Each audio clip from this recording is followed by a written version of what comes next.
Halo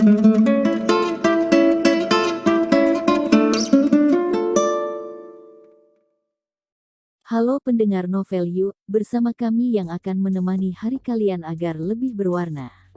Pastikan kalian dukung channel ini dengan cara like, komen, dan subscribe. Ya udah yuk, sekarang kita langsung aja mulai ceritanya. Tepat setelah Elma mengungkapkan keputusannya pada Jenny, wanita itu langsung meminta Elma untuk melakukan pemeriksaan menyeluruh, tetap dalam pengawasan Jenny tentu saja. Sebab Jenny tahu mereka tengah diburu waktu, terutama Elma yang membutuhkan dana itu segera agar ibunya bisa menjalani operasi secepatnya. Kak, Jen. Suara Elma dan sosoknya yang tiba-tiba sudah berdiri di depan Jenny, seketika membuyarkan lamunan dokter muda itu yang tadi berkelana terlalu jauh. Jenny tersenyum membalas kerjap tanya Elma saat melihatnya yang sempat termenung. Sudah selesai? Tanya Jenny memecah kecanggungan, dan Elma menjawabnya dengan sebuah anggukan cepat. Ganti bajumu, kita harus pergi ke suatu tempat setelah ini, perintah Jenny menunjuk pada seragam pasien rumah sakit yang dikenakan Elma sepanjang pemeriksaan. Mengikuti Jenny beberapa langkah di belakang, keduanya memasuki sebuah restoran mewah yang tidak pernah sekalipun Elma kunjungi sebagai pelanggan. Kalaupun selama ini memiliki kesempatan untuk masuk ke restoran-restoran macam ini, Ma pasti akan masuk sebagai pekerja sambilan, entah itu pelayan atau sebagai tukang cuci piring tambahan di dapur mereka. Hari itu adalah pertama kalinya Elma datang ke sebuah restoran mewah dan disambut hormat oleh penjaga pintu masuk, juga disapa senyum ramah beberapa pelayan yang melihat kedatangannya. Biasanya dia yang akan berada di posisi itu, pikirnya. Ayo, sebelah sini. Gadis muda itu terbangun dari renungannya, mengangguk ketika menoleh pada Jenny yang mengarahkan langkah mereka menuju tempat lebih private di restoran itu. Terdapat sekat-sekat tertutup rapat, dengan satu pintu masuk hingga menjaga privasi tamu yang menempati ruangan itu. Dan Jenny memasuki salah satu ruangan, dipandu pelayan yang mendampingi mereka sejak memasuki restoran itu. Jenny berterima kasih sebelum pelayan itu berlalu meninggalkan mereka, yang ditiru Elma dengan hal serupa. Begitu mereka sudah mendapatkan privasi yang mereka inginkan, keduanya disambut oleh seseorang yang rupanya sudah menunggu di ruangan itu. "Hai, Jenny," sapa pria itu ramah, dengan senyum dan kacamata yang bertengger di wajahnya. Tak terdengar sapaan balasan dari Jenny. Dan dari yang Elma lihat melalui sudut pandangnya, wanita itu hanya tersenyum tipis sebelum menarik tubuhnya mendekat. "Nona Elma, benar," tambah pria itu sebelum Jenny sempat memperkenalkan gadis itu, membuat Jenny mendengus dan menarik salah satu kursi yang ada di dekatnya. "Duduk, El. Biar aku kenalkan dia padamu. Aku bisa melakukannya sendiri kok," sambung pria itu seolah tidak memberikan Jenny kesempatan untuk banyak bicara. "Halo, Nona Elma. Perkenalkan aku Brian, salah satu pengacara andalan keluarga ayah dari bayi Nona kelak." Brian sebagaimana pria itu memperkenalkan dirinya, mengulurkan tangan, masih dihiasi senyum yang Elma pikir akan membuat pria itu keram pipi kalau dilakukan terus-menerus. "Elma," sambut Elma singkat. "Berhenti mengenalkan dirimu dengan cara aneh seperti itu, apa tidak bisa memperkenalkan diri dengan cara yang biasa saja?" Cibir Jenny melirik malas, menarik Elma untuk duduk dan melepaskan diri dari Brian. "Kamu itu, masih saja galak seperti biasanya. Pantas bos besar sering mengeluh setelah bertemu denganmu, katanya kamu yang akan menjadi bosnya kalau kalian terlalu sering bicara." Jenny melengos acuh, enggan menanggapi guyonan yang menurutnya tidak bermutu itu. Menyadari bahwa mood Jenny memang terlihat tidak baik sejak memasuki ruangan, Brian pun menghentikan candaannya. Pria itu mengubah mimik wajahnya menjadi lebih tegas, serius, dan memancarkan aura yang berbeda dengan yang pertama dia tunjukkan. "Baiklah, mau makan atau langsung saja?" potong Jenny, dan Brian segera memberikan anggukannya sambil meraih dokumen-dokumen yang sudah dia bawa dan simpan di dalam tas. "Kita makan setelah urusan ini selesai." Brian menaikkan tangkai kacamatanya yang melorot, menyerahkan beberapa bundel kertas yang berisi beberapa lembar di dalamnya. Melihatnya saja sudah membuat Jenny meringis. Keluarga Tanubrata selalu mempersiapkan segalanya dengan sempurna hingga mereka dapat menghindari skenario terburuk sekecil apapun di masa depan. Kamu bisa membacanya dulu, Elma. Baca baik-baik dan pahami, karena semuanya jelas untuk kebaikanmu.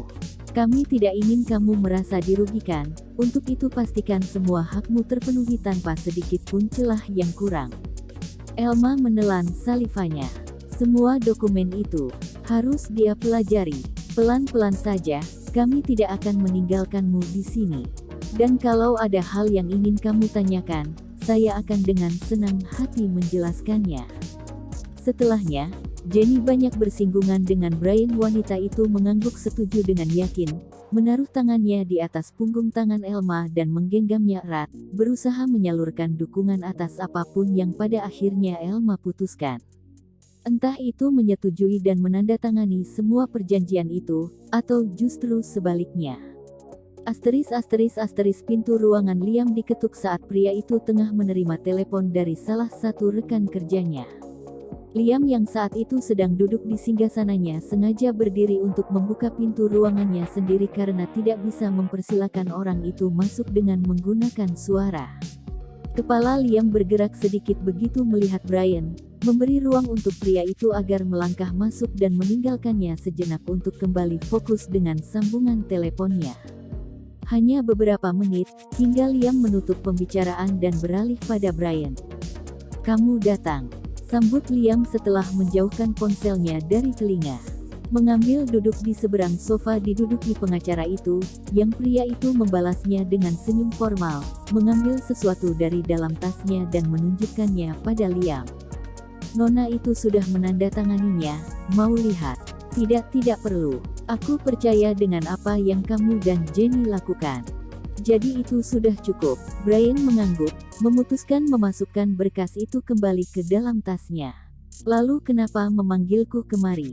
Aku kira kalau hanya ingin tahu mengenai hasil akhirnya kamu bisa bertanya lewat telepon." Liam berdeham, dia tahu Brian akan bertanya mengenai ini. Bagaimana dia? Kernitan di dahi Brian semakin menjadi. Bagaimana apanya? Gadis itu. Jenny bilang dia cukup cantik dan pintar untuk mewariskan gen yang baik pada anakku, jadi aku hanya ingin memastikannya. Pengacara itu hampir terbahak, meski hasil akhirnya yang keluar dari mulutnya hanya sebuah dengusan geli. "Kalau kamu sepenasaran itu, kenapa tidak coba bertemu dengannya? Kenapa harus menyulitkan diri dengan semua privasi yang kamu jadikan sebagai syarat itu, sih? Barangkali kamu bisa jatuh cinta betulan dengan gadis itu, jadi tidak perlu perjanjian konyol macam ini. Kalian bisa membuat anak dengan cara yang normal."